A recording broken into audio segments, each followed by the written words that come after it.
I really want to thank TryHackMe for sponsoring this video and making so many resources available for free so that you and I and people in the community can learn cybersecurity both from an offensive as well as a defensive point of view. In this video, I'm going to show you how to install Kali Linux on a Raspberry Pi 5.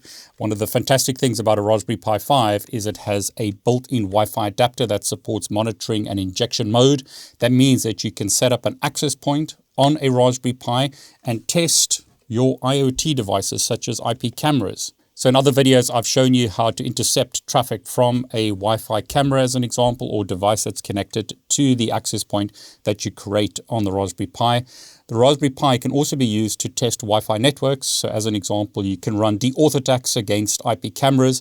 As always with these kinds of things, you should only ever test networks that you own or have permission to test. But again, the Raspberry Pi gives you a whole bunch of options.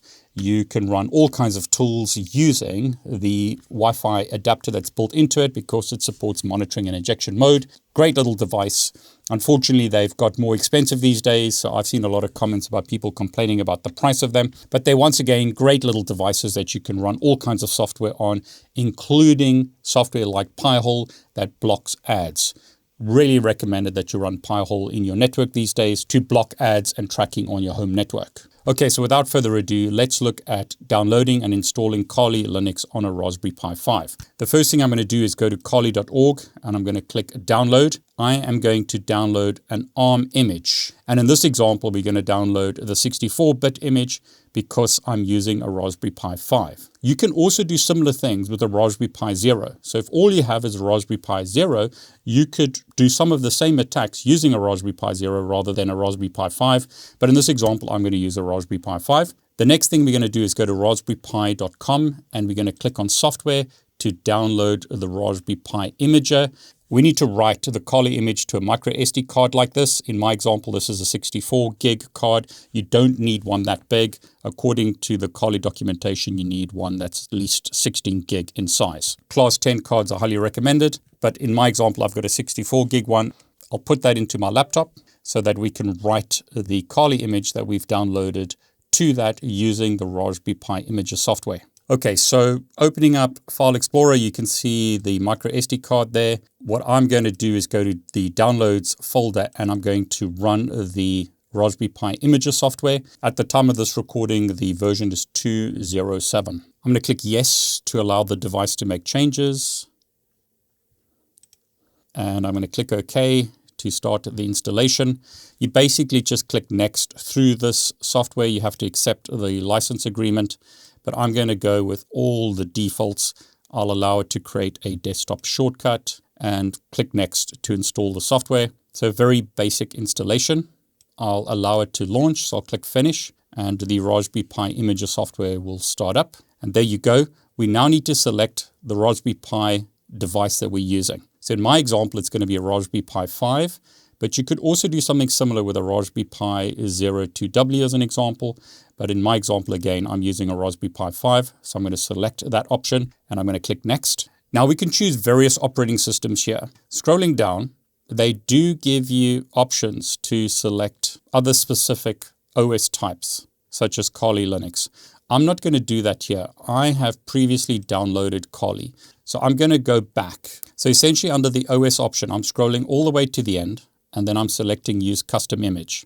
And then I'm going to point it to the Raspberry Pi image that I've downloaded. If you're using a Zero, you would use that image. But in my example, I'm using the Raspberry Pi 5 image. So I'm going to select that and I'm going to click Next. It's picked up the SD card that we're using. So I'm going to select that and click Next. A summary is now displayed showing that we're using the image for the Raspberry Pi 5. That's the operating system and we're going to write it to our SD card. So I'm going to click Write Now to write it. And I'm going to click I understand, erase, and write. So as always with this kind of thing, remember everything on that SD card is going to be erased. I'm okay with that. So I'm going to click I understand this and erase it. Obviously use a micro SD card that you're okay losing the data from. So that's going to write now. It's going to take a while. It'll write the software and then we can boot it off our Raspberry Pi 5.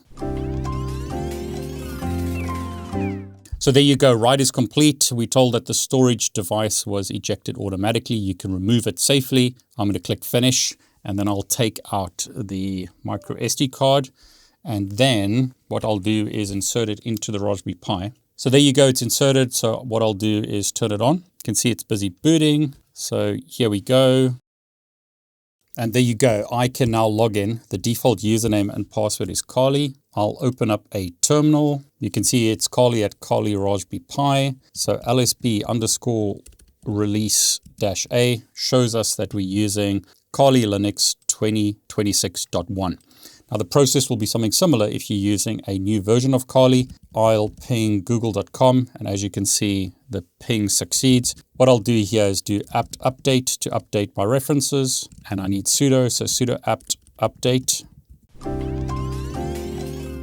Okay, and there you go, packages are up to date. So what I'll do is a sudo apt upgrade just to upgrade the software and say yes to install any updates. This is basic housekeeping, but what I've got now is Kali Linux running on this Raspberry Pi. While that's running, what I'll do is open up another terminal and just show you that I have got multiple interfaces on this device. So I've got Ethernet 0. That's the built-in Ethernet interface with this IP address that was allocated via DHCP. I've also connected another Ethernet network adapter to the Raspberry Pi. This allows me to run things like man-in-the-middle router, man-in-the-middle proxy, and other options with the Raspberry Pi. And again, it has a built-in Wi-Fi interface, which is fantastic because I can use that to launch Wi-Fi attacks, or use it to set up a rogue access point, or just use it as an access point so that I can test my IoT devices and see what traffic they're sending from a privacy point of view. So are they sending confidential information to China, as an example, or other countries? We can use the Raspberry Pi to see that information. But there you go. We have now got Kali Linux installed and running on this Raspberry Pi. We simply need to wait now for the software to update. Okay, so there you go. Software is up to date. Again, the version of Kali that we're using here is 2026.1. Kali Linux has a whole bunch of software installed. As an example, I could use Wireshark to intercept traffic and look at traffic on my Wi-Fi adapter.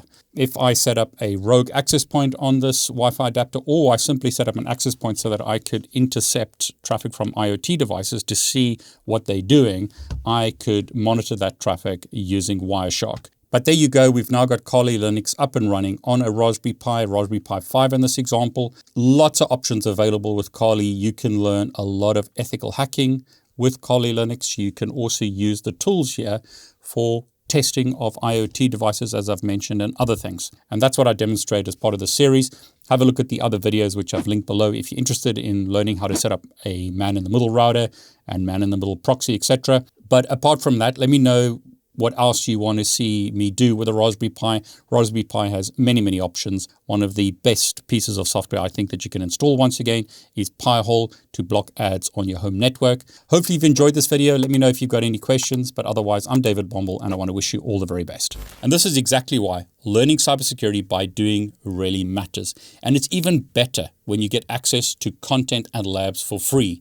Reading about hacking is one thing, but actually opening a target, testing it, making a discovery, and thinking, wait, that actually worked, that's where it all starts to click and makes so much more sense. TryHackMe is the world's largest hands-on cybersecurity training platform with over 7 million learners worldwide. You can practice both offensive and defensive security directly in your browser with no complicated lab setup, no expensive lab that you've got to build using virtual machines, and no software installs. You can just jump in and start learning right away. And one of the great things about TryHackMe is you don't have to figure out what do I need to learn next, because they give you structured learning paths that can take you from complete beginner all the way toward job-ready skills with clear next steps at every stage. And with over 1,100 rooms plus new content added every week, there's always something useful to practice. Let me just show you an example of what this looks like. It's always better to see something in action rather than just talk about it. This room is called the Offensive Security Intro, and the idea is simple. Ethical hackers like you can learn how to think like attackers so that you can find weaknesses before real criminals do. Here, TryHackMe gives us a fake banking application to test, and for all the YouTube moderators, this is a lab. This isn't a real bank. This is just for learning in a safe, structured environment. So I can click on Start Machine, and TryHackMe launches the lab right in my browser. I don't need to download a VM or build my own lab once again. On one side, I have the instructions, and on the other side, I have the machine I'm testing. There are no downloads, there's no painful setup, I can just jump straight into the lab. Now, the goal here is to think like an ethical hacker. We are going to use a tool called GoBuster to search the fake bank website for hidden pages that may not be linked anywhere publicly. So I can open up a terminal and run this command, GoBuster, with these options. In simple terms, what's happening here is GoBuster takes a list of possible page names and checks whether any of them exist on the website. And there you go, look at the results. We find /images. That's not particularly interesting, but then we find /bank transfer. Now that looks a lot more interesting. So we can open up that hidden page in a browser, and what we find is that a bank transfer page that should clearly not be exposed like this is visible. The room now gives us a challenge. Transfer $2,000 from account 2276 into an account 8881. And once that transfer goes through, we can return to our account page, refresh it, and there it is. The new balance has updated. Now this once again is a safe training lab, but this is where the penny drops, or as they say, where you get these aha moments, where suddenly something makes sense, where it clicks and you understand a concept. That's what makes TryHackMe so effective, because you're doing stuff yourself. You're actually hacking. You're actually learning to defend. You're learning how stuff works rather than just reading about it. You're doing it yourself. So it's not just learning the theory, reading a book. You're interacting with systems, testing ideas, making mistakes, resetting labs, and learning how real attacks and defenses work in practice. The great thing here is that you can get started for free, but if you want to go further, TryHackMe Premium unlocks full access to all learning paths. You get faster machines, you get uninterrupted lab time, and you get complete certification prep content, as well as an additional 15% discount on professional certifications. And right now, you can also get 25% off the annual plan with the code DavidTech25. So go to tryhackme.com/DavidBombleTech or use the link in the video description, sign up for free, try the challenge yourself, and see if you can complete the room. Again, I want to thank TryHackMe for sponsoring this video and making so much content available for free. So go to tryhackme.com/DavidBombleTech or use the link in the video description. Sign up for free today, try the room for yourself, and see if you can complete the challenge.